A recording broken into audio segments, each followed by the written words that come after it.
पायाची संख्या 88. पायाची संख्या 88. डोक्याची संख्या 94. डोक्याची संख्या 94.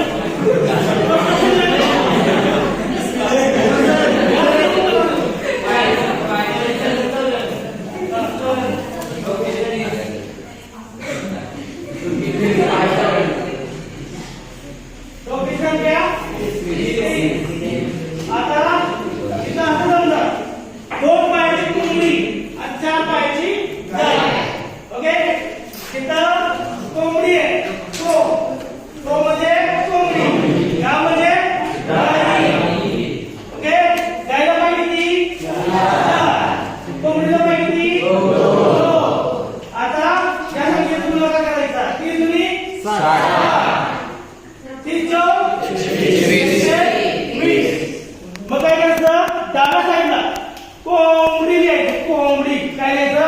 कोंबडी. आणि उजव्या साईडला काय लिहायचं? गाई. बस. आता बघायचं कोंबडीची संख्या काय आली? 7. इथं 7 लिहायचं. आणि गाईची संख्या किती आली? 20. आता करायचं काय?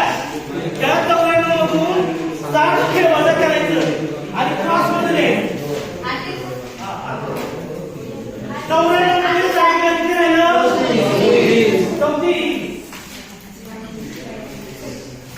मग 120 म्हणून 94 गेलं किती राहिलं?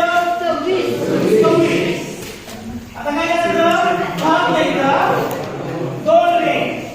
भाग द्यायचा 2 ने.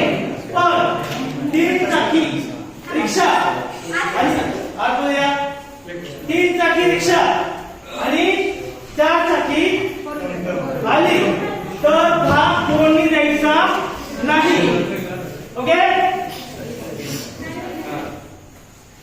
17 2 कंप्लीट. मग आता सांगा कोंबडी असणारे किती? 13. आणि गाई किती असणारे? बरं. दोघांची बेरीज करून डोक्याची संख्या जर मॅच झाली तर आपलं उत्तर बरोबर आहे. कारण